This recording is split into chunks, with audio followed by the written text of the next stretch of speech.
महाराज श्री प्रेमानंद जी के दरबार में आए एक साधक ने कहा, महाराज जी, वैवाहिक जीवन में ब्रह्मचर्य के क्या नियम है? संतान प्राप्ति के सिवा भोग पाप है, ऐसा सुना है, परंतु धर्मपत्नी नियम पालन करने में साथ ना दे तो क्या करें? कृपया मार्गदर्शन करें। प्रेमानंद जी महाराज प्रवचन। वैवाहिक जीवन में ब्रह्मचर्य के नियम। महाराज जी के वचनों में महाभारत के ग्रंथ शास्त्र में जिनका पाणिग्रहण संस्कार हो गया है वह अपनी पत्नी के साथ भोग कर सकता है। जब पत्नी मासिक धर्म से युक्त होकर 7 दिन बाद पवित्र हो जाए, फिर पवित्र तिथियों को त्याग कर, जैसे एकादशी या पूर्णिमा या भागवत जन्म उत्सव है, कृष्ण जन्माष्टमी है, राधा अष्टमी, रामनवमी, नवदुर्गा आदि इन पवित्र तिथियों को त्याग कर महीने में एक बार संतान प्राप्ति के भाव से भोग कर सकते हैं। ऐसा हमारा शास्त्र कहता है।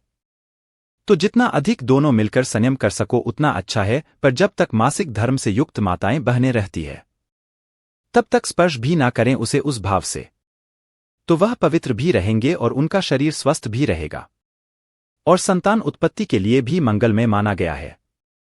जैसे संतान हो गई है और अभी हमारी कामवासना शांत नहीं हुई है तो अन्य की तरफ ना देखें, धर्म से चलेंगे और खुद आपको अनुभव हो जाएगा कि इसमें कुछ सुख नहीं है।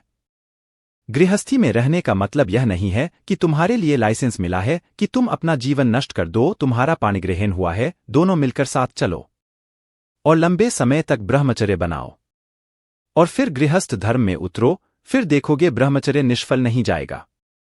तेजस्वी, धर्मात्मा, बलवान पुत्र पैदा होगा। अगर आप ब्रह्मचर्य का संग्रह नहीं करोगे कि हम तो गृहस्थ हैं, तो आप देखोगे कि आप जितनी बार ब्रह्मचर्य क्षय करोगे उतना विचार आपका क्षीण होते चले जाएंगे। शारीरिक शक्ति और विचार शक्ति दोनों आपकी कमजोर होती चली जाएगी। आप खुद अनुभव करना, जब ब्रह्मचर्य रहता है, शरीर रोग से ग्रसित हो तो भी विचार शक्ति इतनी बलवान होती है कि शरीर शक्ति की क्षीण होने पर भी वह प्रसन्न रहता है। गृहस्थ धर्म में रहकर मंगल कैसे हो? अगर आप नौकरी कर रहे हो तो भगवान को अर्पित कर दो, कार्य करते रहो और बीच बीच में नाम जाप का अभ्यास भी करते रहो। पर यह तभी कर सकते हो जब मांस नहीं खाओगे, शराब नहीं पियोगे, पर स्त्री गमन नहीं करोगे, गंदी बातों से बचोगे, तब कर सकते हो। नहीं तो सुन लोगे पर कर नहीं पाओगे। गंदे आचरण करने वाला कभी भी आध्यात्मिक की चेष्टाएं नहीं कर सकता। अंतःकरण की पवित्रता होनी चाहिए, विचार की पवित्रता, शरीर की पवित्रता होनी चाहिए। तभी इस पावन मार्ग पर चलकर पवित्र भगवान का भजन कर पाओगे और सभी अनुभूति कर पाओगे। जब गंदे गंदे भोजन करोगे, गंदे गंदे दृश्य देखोगे, गंदी गंदी विचारधाराएं करोगे और सोचोगे कि भजन कर ले, ऐसा नहीं है। अच्छे आचरण करो, भगवान के आश्रित रहो, नाम जप करो। जो गति एक मुनि को मिलती है वही गति आपको भी मिलेगी, क्योंकि भगवान के 2 मार्ग हैं, एक प्रवृत्ति, एक निवृत्ति। प्रवृत्ति आपका मार्ग है, निवृत्ति भजन मार्ग है। जैसे 4 रोटी बनाकर एक रोटी उसमें से निकाल दो, गाय को दे दो या चिड़ियों को खिला दो, या कोई साधु महात्मा भूखा आया है उसको खिला दो, उसी से भगवत प्राप्ति के मार्ग बनने लगेंगे। जितने भी संत प्रकट हुए हैं वो सब गृहस्थी से आए हैं।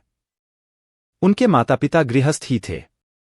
उनका भरण पोषण, भोजन गृहस्थ से हुआ है। जो वस्त्र धारण किया है गृहस्थी से आया है। जो हमें आदर सम्मान से भिक्षा दे रहा है, क्या उसका कल्याण नहीं होगा? अगर वह स्वयं थोड़ा भजन कर लेता है और ऐसे सत्कर्म करता है तो आगे गति को प्राप्त करेगा।